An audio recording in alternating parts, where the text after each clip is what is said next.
And the author in that particular article was saying there's always this likelihood that your environment will influence the careers that you pick.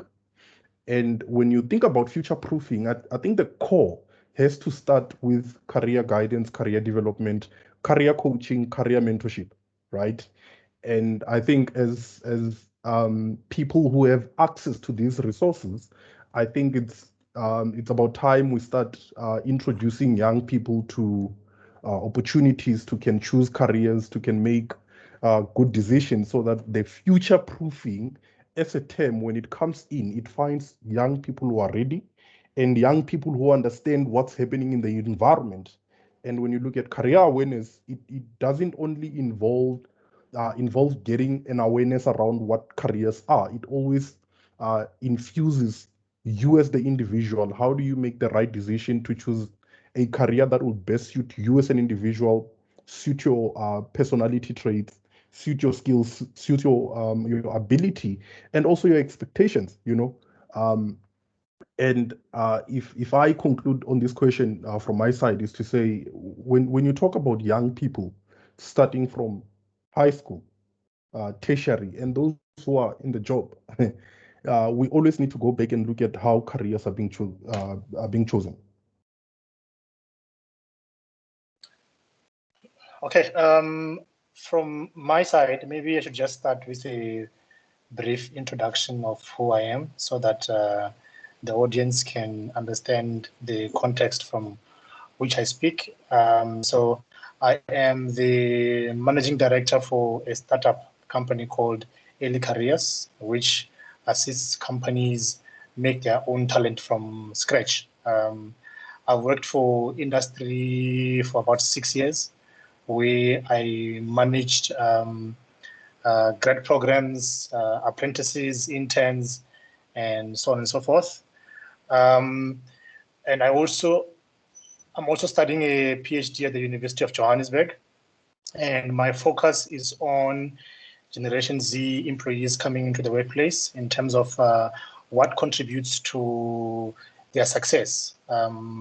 So early careers, people who are in the early careers are from those who are from the first year to their fourth year, whether in a grad program or in their first job or their second job, so long as they're in that 1 to 4 years range.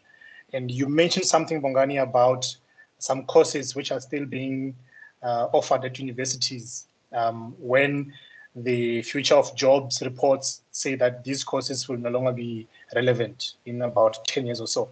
So I can tell you, having experienced both sides, academia and industry, is that in most cases, people who are sitting in academic institution boards have never been in industry, and they've never been in a space where they manage careers and know where the world of work is going.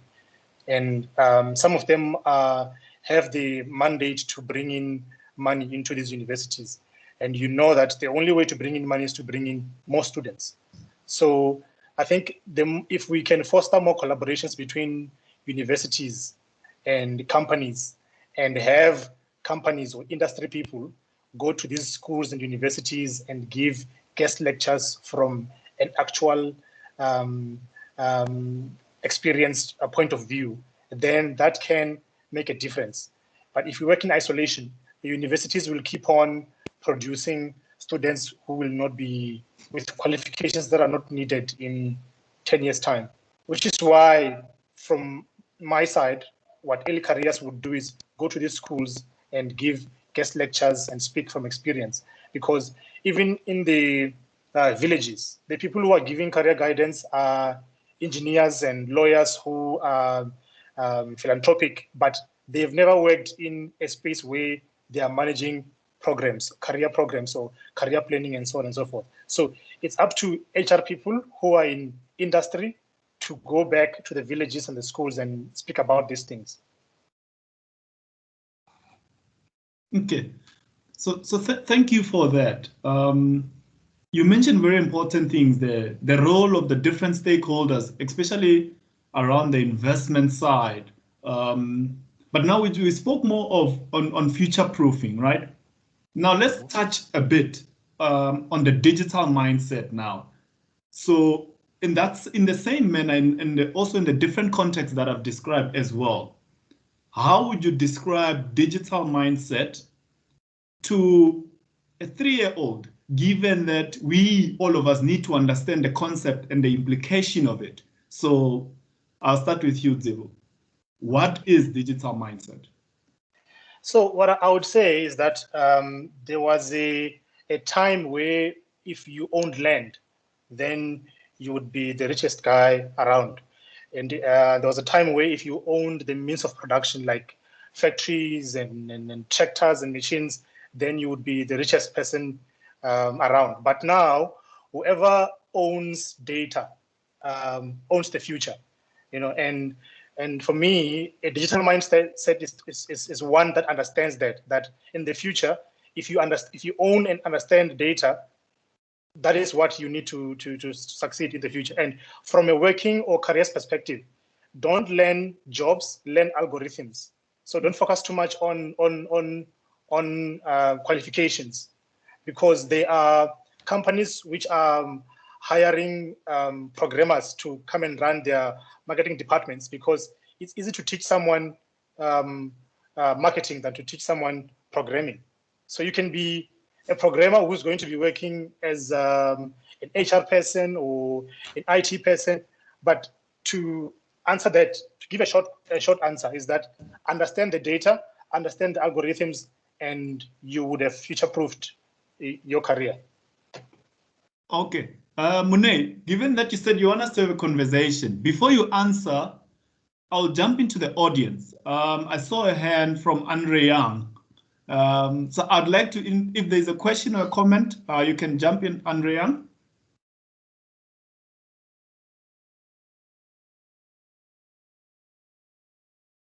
Andre, you are on mute if you're speaking. Good afternoon. Good afternoon, Andre. Good afternoon, Munei. Thank you for inviting me. I made the time. Okay. Thank you for your comments, Dzivhu, if I pronounced it correctly. Yeah, it's Dzivhu, or you can just call me Z. Z. My name is Dre. You can call me Dre. Mr. Young, can you please switch on your camera? How about? Hang on. This Teams thing is fighting with my device. I'm sitting here listening to esteemed gentlemen share wisdom. I'm 52 years old, Bongani. I was born in '69. Okay. I learned to use digital for the first time when I was 17. The year was in the mid-'80s. I took computer science at the University of Witwatersrand, where I learned to speak Pascal, Fortran, Assembler, C, COBOL, Java, Visual Basic, C++, C#. These are programming languages. So I've been speaking in ones and zeros now for approximately 33 years of my life. Sure. Yeah. I ran a school called Zakeni Computing, where we taught African people in South Africa to speak in ones and zeros and then embark on careers in this digital field. Mm. Now, the world before digital, we had two types of people, consumers and producers. And you can either be a producer of digital, like me, or a consumer of digital, like me. Okay. And I run businesses now where I don't produce digital like I used to in the old days using all those programming languages. I consume digital as a means of engaging in business activity. So when we talk about future-proofing careers, we've got to ask, are we future-proofing the career as a producer or a consumer of digital means?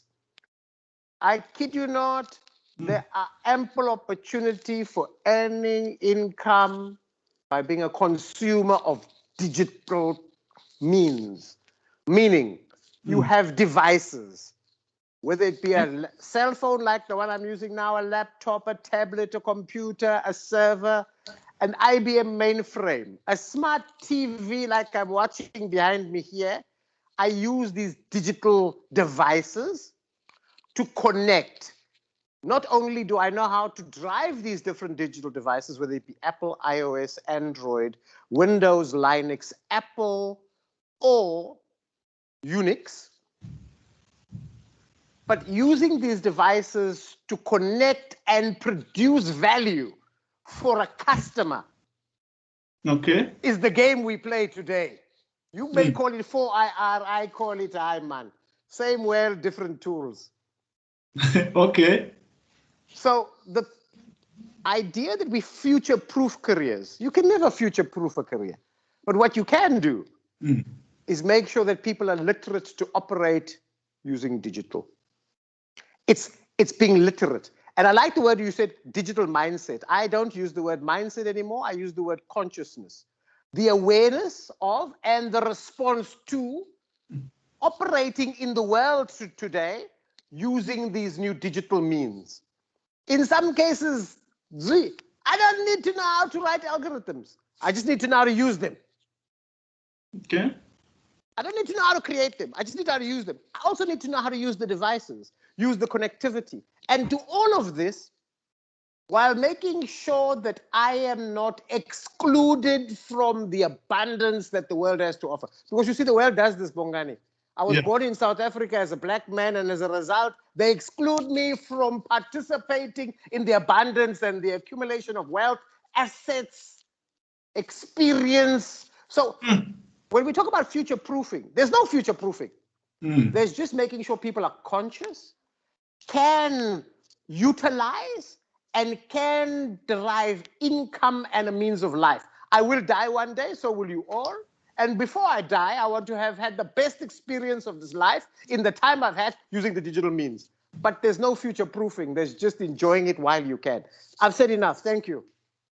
Okay. Before we let you go, I think you popped a lot of holes on our topics, and would like to gain more understanding on it. So the first one, you said there's no future proofing. So how would you describe the fact that someone is sitting in a role now and that role only exists 10 years down the line? And the second question is, why is it important for all of us who are in the audience to be digitally conscious, as you described it? Well, first of all, when you were born, some human being, maybe your mother, your father, your grandmother, your aunt, etc., made you conscious of what it is to operate as a human being. You learn to eat, you learn to talk, you learn to wipe your bum, clean yourself, dress yourself, feed yourself, make food. We learned this ability, this physical consciousness to operate as human beings, okay? Then if you were lucky, culturally, you may have been introduced to the fact that your body is but a vehicle you drive because you are this spirit in this body. I know many cultures, many religions teach this. You know, when I came to Cape Town for the first time, the Xhosa said, you must go to the bush and become a man. Because culturally, you went to the bush and they taught you what it is to be a responsible being as a means of being the head of your family, being a husband, being a contributing member to the clan from which you come. The Muslims teach it in a different, the Christians teach it as, oh, they say you are a soul, you are built in the image of the Creator. The Buddhists teach it, the Jews, we all have these cultural means of teaching you this thing called consciousness, that you are spirit. Now, whether you learn to drive a car, a bus, or you learn to fly an aeroplane, we now have new tools that you have to drive with. This digital consciousness is just new tools we use. We keep changing the tools of the world. I've played many roles in the 52 years I'm alive. I've played the role of son when I was born. I was also a grandson at the time. Then I played the role of brother when another guy came along. Then I played the role of student. Then I played the role of husband, father. I've been changing roles. You've been changing roles. Trust me, the roles will change in 10 years from now. I'll be a grandfather one of these days when my kids give me grandkids. So this thing that roles are changing, come on, it's human. We do this. It's part of life. Now the question is, in the different roles you play, can you use the new tools to either consume digital, produce digital, earn income, feed your family, and live a life where all the experiences, because this is for me the purpose of my life, to fully experience life. So, of course, there's going to be new roles. I'm not arguing that. It's natural. It's what you do. But when we play digital, this consciousness, this awareness and response, can we live our lives with the new tools so that we fully experience life? Look at me right now. I'm sitting here in Cape Town, participating in a conversation with you gentlemen from wherever you are. And we are sharing ideas. Look at how beautiful this experience is. We're consuming digital today. We didn't produce this. You didn't create Microsoft Teams. You didn't create the cell phone or device you created. You didn't create the connectivity which you are enjoying. You didn't. But look at how we are consuming Teams and connecting our minds and learning from each other. By the way, Dzivhu, I'm still planning to have a chat with you on another platform called Zoom. Because Munei said, I must hook up with you. But hooking up with people using digital means. Oh, look at this, it's beautiful. We must use the tools as consumers or producers. Let's not get confused. We're all playing new roles all the time.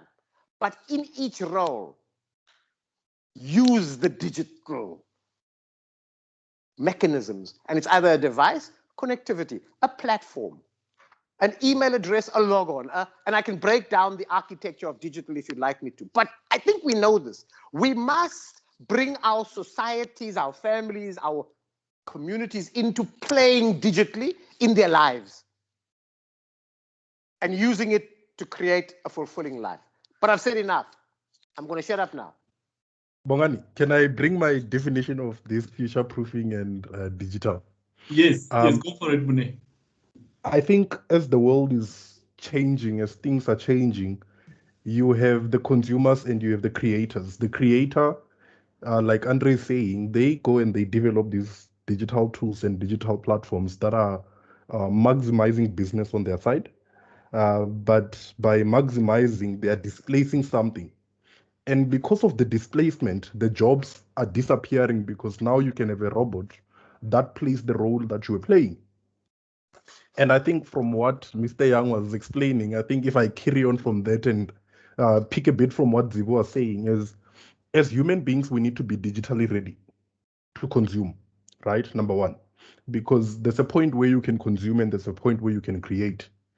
And I think it also goes along with access to this abundance that Andre Young was talking about.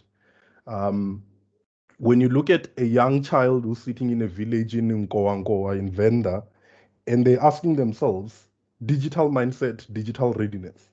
I think a few weeks ago, Mr. Andre Young actually introduced me to a guy called Eugene. He pulled up a presentation that detailed the number of smartphones and devices that are in South Africa, right? And without doubt, people have devices. What are they using devices for, right? And I think the consciousness, it's where it comes in, that awareness of knowing how to use these digital tools to propel your life to a greater experience.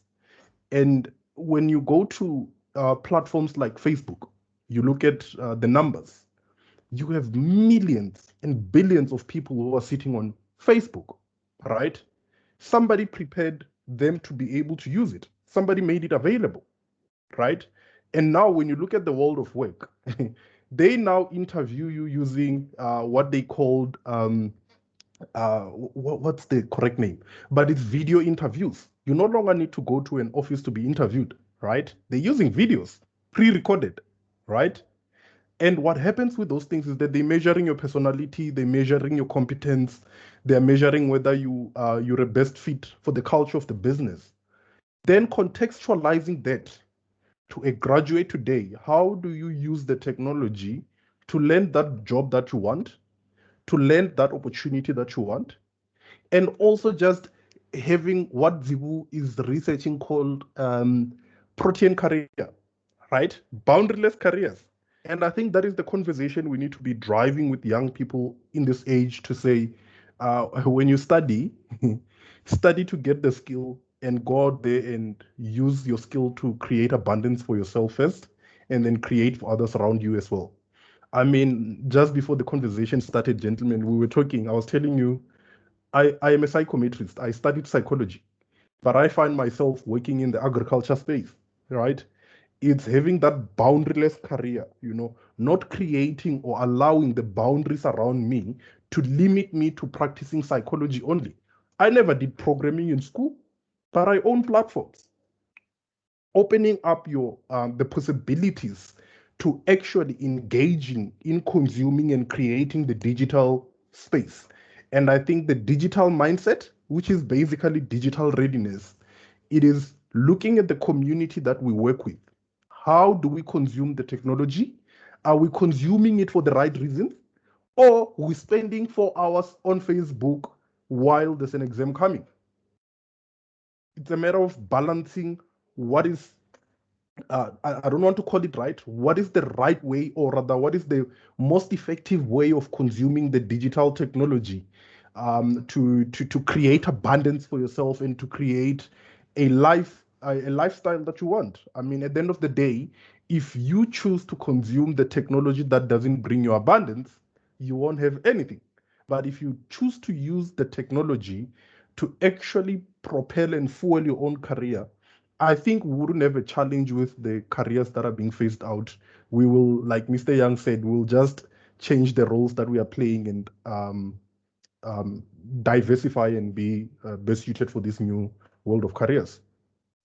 So before I let Dzivhu in, I just want to piggyback on what you said, right? Now, we can't separate technology from this conversation. Technology is at the core of our conversation. Now, if I'm a newbie in terms of tech, I'm digitally not conscious. Also, when it comes to the technology use, I'm the last person that you can call.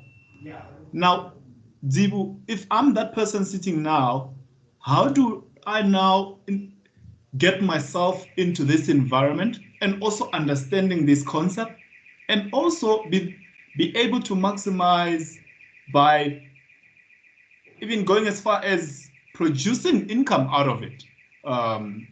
So yeah, I'll just leave that to you, Dzivhu. Okay.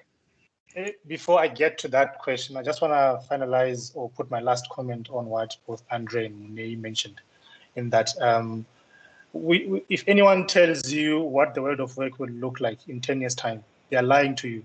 No one knows. We don't know what jobs will be relevant in 10 years' time. But the only thing you can do is understand, but everything is centered around data, algorithms, and technology. So you need to learn those things so that you can roll with the punches and be able to work across multiple functions and organizations, as Munei mentioned earlier about protein career attitudes, in that you cannot only rely on working in one space. You cannot say, I'm learning technology to go and work in the mining sector. You need to be able to work in different sectors, but by understanding data, algorithms, and technology, and also understanding yourself. You need to understand yourself in terms of what is your personality and what are your attitudes and what are your orientations. But that's a conversation for another day. But understand yourself, understand technology, understand data, and understand and try and read where the future of work is going without saying, I want to study accounting because I want to be the best accountant in 10 years' time. Because we don't know what's going to be happening in 10 years' time. No one knew that we will all be working from home today. And going forward, the world of work and everything else is going to be this unpredictable. But we need to be able to roll with the punches by understanding ourselves and understanding technology and algorithms. And now in your question that you asked, Bongani, for me, I also didn't study technology or programming in at university. but I can create an app and launch it today. The plan is not to reinvent the wheel by creating another Zoom or Microsoft. Okay. The plan is to be able to harmonize all these platforms that have been are in place already and be able to produce something new. And you can learn from YouTube, you can learn from friends, but you just need to spend time and understand all these platforms. I think the mistake that most people make is that to think that learning programming and technology and algorithms is difficult. The only thing you need to do is give yourself enough time, focus, and learn something new on a day-to-day basis. Okay, on that learning. So what Yeah. if I'm here thinking I'm comfortable with being a consumer of this technology. I don't have to learn it. So how does your statement now apply to such a person?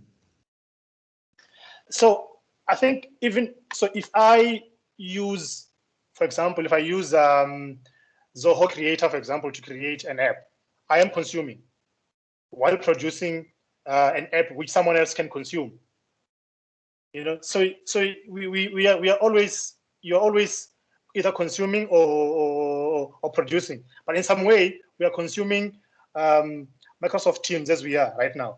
But just make sure that whatever you are consuming is bringing you money at the end. Right now, if everyone who's listening to this conversation was paying to be on this platform, you are consuming while you are also producing. Sure. So as a Munei, you can continue with the conversation. All right. So Bong, look, I think there's one reality that we are living in right now, right? And the reality is technology has become part of life, right? And as part of life, either way, you'll have to learn it. It's either you're going to learn to consume or you're going to learn to produce, right? If you look around you, everything that we are using now is being fueled by technology. And I mean, I have this keen interest in agriculture these days, right? And I can tell you the way the industry in agriculture is being diversified. You won't need in the future 40 people to be in your farm to produce. You'll need digital technology, you'll need digital devices. And when it comes to the learning, I mean, Andre mentioned earlier that he was teaching people, Zakeni, right? He was teaching people how to use technology.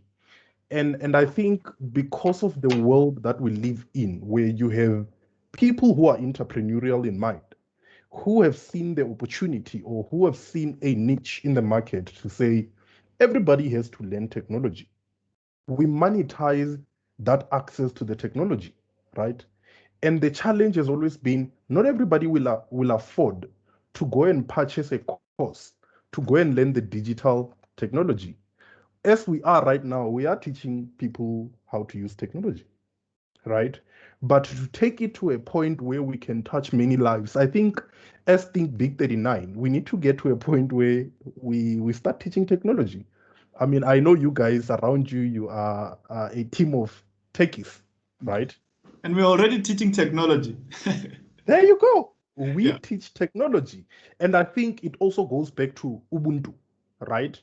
Bongani has worked at Standard Bank. Bongani knows at Standard Bank, you need a bit of the digital mindset to succeed at Standard Bank because the bank is now moving digital, right?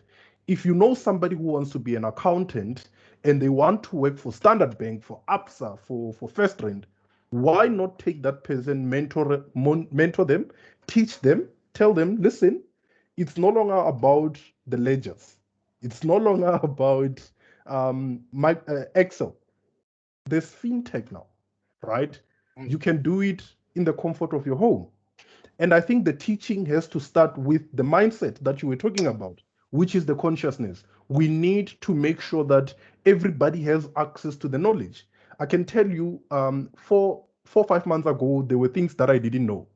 I met a couple of people who shared knowledge with me, right? And then I can now converse when it comes to things like exponential organizations because I met people and they shared information. And I'm not learning in a classroom, I'm learning on WhatsApp. It is a concept of how you leverage your technology and how you use your technology. Trust me, if you forward me a video and it's a meme, and my mind is not on being playful, I won't even watch it. But if somebody else sends me a text, and you'll see on the chat there somebody has sent us a long text there, I'll go and read that, and I've learned. That's teaching, right? And at the end of the day, the responsibility falls back to us as Black people in Africa. We already have a problem or a challenge where there's a lot of abundance in Africa. I mean, come on, man. We're the youngest population in the world. Why is Africa not the Silicon Valley of the world? Why is Israel being the Silicon Valley? Israel are pushing technology like nobody's business. Yet Africans have access to all this abundance, but we live in a community where for you to get access, you need to know Mr. Andre Young, you need to know Bongani Mkhonto, you need to know so and so. And if Bongani has the access, they sell it. Is it not a matter of us going back to looking at the concept of Ubuntu and say the world is changing, it's becoming digital. You can now reach somebody who's 1,000 kilometers away from you, and you can teach them, and you teach. Yeah, sure. I want to introduce a code. At this point, the author is escaping me, but the code goes as: the ones that are going to be illiterate in future are the ones that won't be able to first unlearn, secondly learn, and relearn. It's a very interesting code for me, and in the context of what we're talking about, digital mindset and future proofing, what do you have to say about that? Bongani's name is Alvin Toffler. Thank you for that one, Andrea. So from my side, Bongani, I think the misconception about jobs disappearing in industry is that people think that when we say the accounting field is going to be irrelevant in future, we are saying that that job will disappear. No, the job as it is now will just be different to what you know it for now. So instead of going to the office and go and balance books and writing checks and whatever, and however you do it, you'll be doing it from a platform which is reading data, and you will be programming it, and you will be, if we need 10 accountants in 10 years time, we only need 2. So you want to be one of those 2 who are still working, you know. So for you to do that, I'm going to say it again: understand data, algorithms, and technology. If I can add to what Zia's just said, I don't use an accountant anymore. I use a platform called My Financial Life. And from my bank account, I classify that was an expense for petrol, that was an expense for rent, that was an expense for food, that was an expense for clothing. Do you know that My Financial Life produces my financial statements every year for me? I'm not paying an accountant. Sure. The algorithm is built onto the platform. Now, people are still paying accountants. I mean, come on, guys. Accountants, I can't pay you when I get it for free from my bank.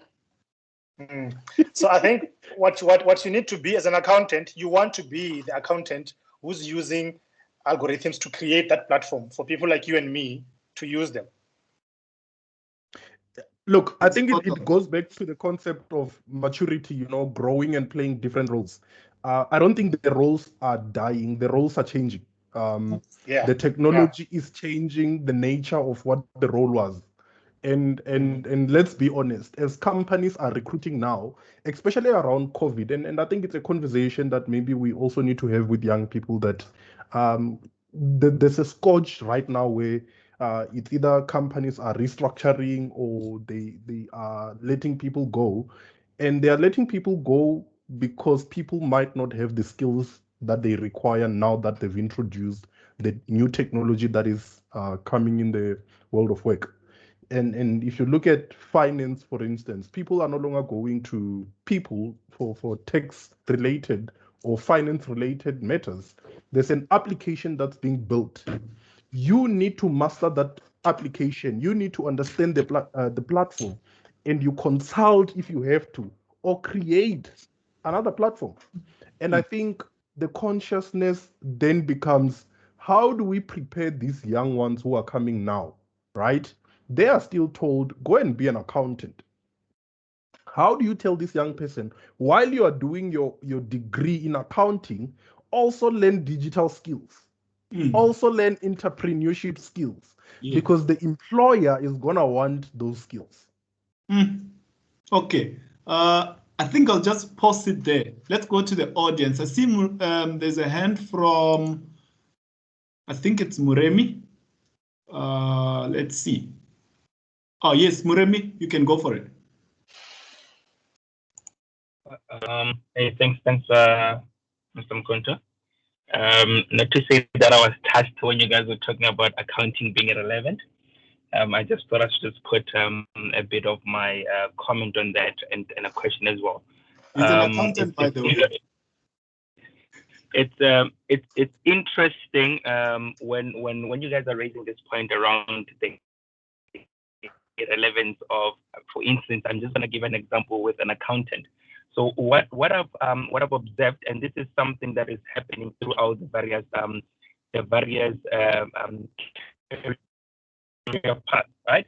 What happens is there is an evolution that is taking place. For instance, one, we are not in a place where accountants are no longer needed, but we are in a place where accountants should now be taught a different set of skills, right?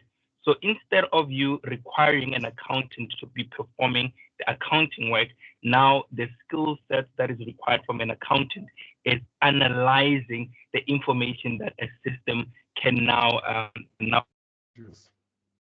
be provided by the system, right? So it looks like we lost Muremi there. Yeah. It looks like we lost you there. So just ask you to hold that thought.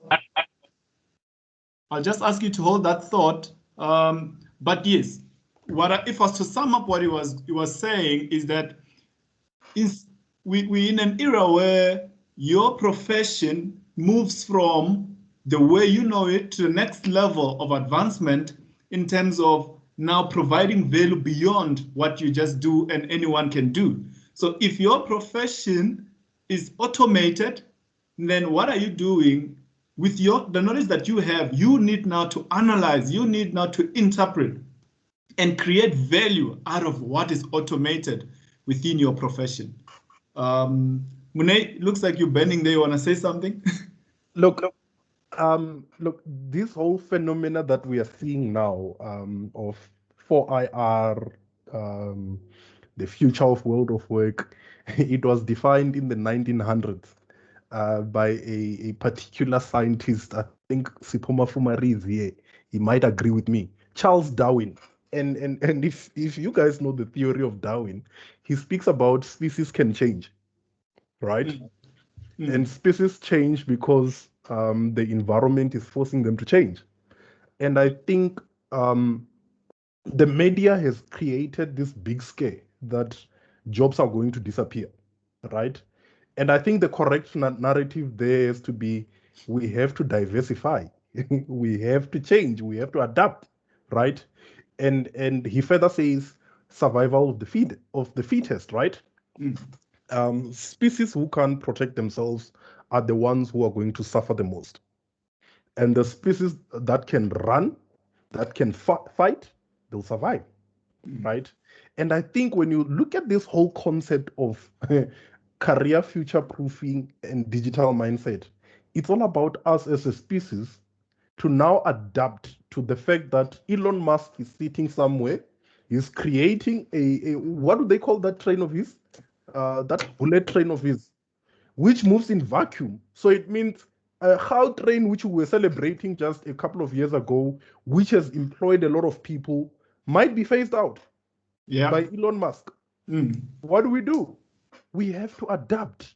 And for you to adapt, you need to go and learn the skills that would be required in the next 5 years, or the skills that are required in the next year or two, right? Continuous development is the pinnacle of everything that we're talking about. You need to continuously develop yourself. Don't get a degree and think that you're done. Don't get a degree and have a big head and think, I'm about to make a lot of money, life is going to revolve around me.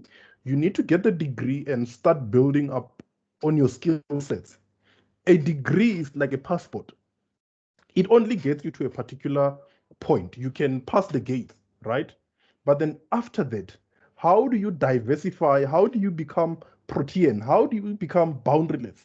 And I think while we're having this conversation, we need to also start having the conversation of creating entrepreneurs, because we are always being taught to go and learn, and we are not creating. We're waiting for somebody to create and then we consume.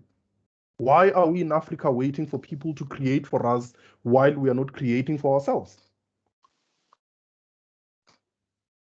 Talking about creation, we've got an interesting case study within our organization where we created a technology. We created a chatbot powered by AI, right? That simplifies consumption of data for learners. So learners can easily on their WhatsApp go and send a text to say, I need UJ prospectus. Instead of them going through pages and pages, automatically the bot will be able to provide that information at their fingertip. But now the challenge becomes, how do we educate the masses and our people to take opportunities of these technologies? Because I've seen also with startups we have, now Cape Town being declared the Silicon Valley of SA, they create wonderful tools. But now that consumption, there's a big gap between our consumers, which are the masses, and the technologies that we have. So how do we go about closing that gap in this state of being digitally conscious as I was educated today? Bongani, there's one thing I want to violently disagree with you on. We can't educate the masses. I can't educate you. You can't educate me. I can educate myself. You can educate yourself. I can't educate you. Andre, you can educate as yourself. You're saying that. I can educate me. But if you want to learn, and I want to learn, and we form a partnership, me and you, we can learn together. I've popped my details there. Ne? I've popped my details in the chat. Ne? Bongani, pop me your details. But I tell you, when each of us take the responsibility to learn, use, unlearn, relearn, learn, use, unlearn, relearn, when each of us, then we won't be talking about the masses. I'll be talking about Bongani as my learning partner, Z as my learning partner, Munei as my learning partner, the rest of the people on this call as my learning partner. I don't worry about the masses. I worry about me. And if you worry about you, I'll help you. Pop me your details, Andre, people. I gotta go. I've sent you my details there. If you want to learn with me and Munei, we are learning partners. Z, we are gonna be learning partners soon. I look forward to forming learning partnerships with the rest of you, but I'm not worried about the masses. I'm worried about Z, Bongani, Temba, and a few on this call. Thank you for allowing me to participate. Thank you, Andre. Dzivhu, you wanted to say something? Just to add on what Andre said just now. So in my PhD conceptual model, there is a variable called career attitudes. And below that career attitudes variable, there's something called protean career attitudes and boundaryless career attitudes. What Andre was saying now, in that for us to learn quicker and to spread the word, we need to encourage people to be protean about their careers, is that they must own them instead of waiting to be taught by someone else. So what we should be preaching out there is not learning algorithms and data and all these things. It's encouraging people to go and learn things on their own, because when you go out there and learn things on your own and make those mistakes and get that wrong information, and then you have to correct and then go back and forth and read. That's how you learn. But we can't teach people how to analyze data and where to find whatever knowledge they seek. They must just be protean about their careers, and they must be boundaryless. Being protean means that you go out there and own your career. Being boundaryless is that you don't focus only on one career path. You learn something that can be applicable in a number of industries and places of work. Whether you choose the corporate career path or you choose the entrepreneurship career path, you need to be protean and boundaryless. Learn on your own and learn different career paths. So Bongs, look, I think we are very fortunate today. We're talking to Andre, we're talking to Dzivhu, and we're getting all these different perspectives, right? And I think the beauty about this is that, like I told you, we need to have conversations that are not planned. We need to have impactful and meaningful conversations that would drive the message to the masses that you want to touch. But from what Andre and Dzivhu are saying is, when you look at what the Eurocentric approach says, they call it a growth mindset, right?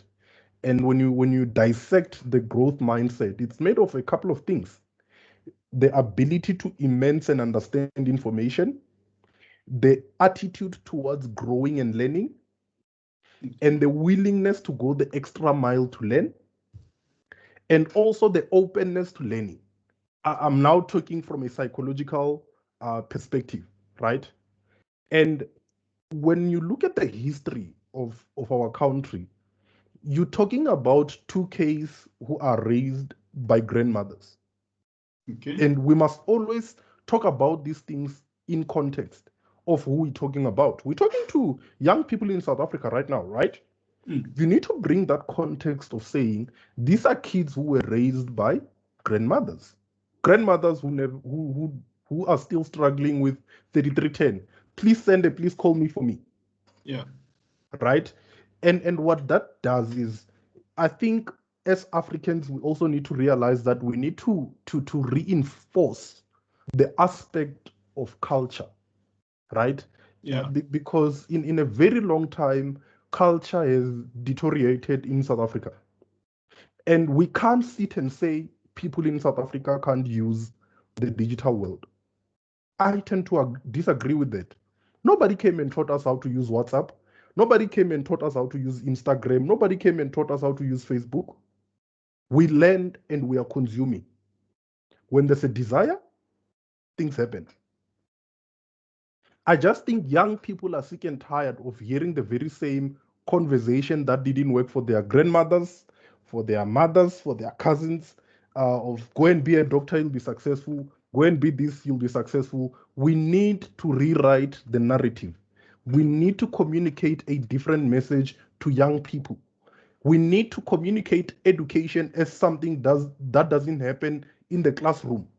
When you talk to young people today, when you say education, they are thinking grade 1, 2, 3, 4, 5, 6, 7, tertiary. No. So, Education is Munei, happening now.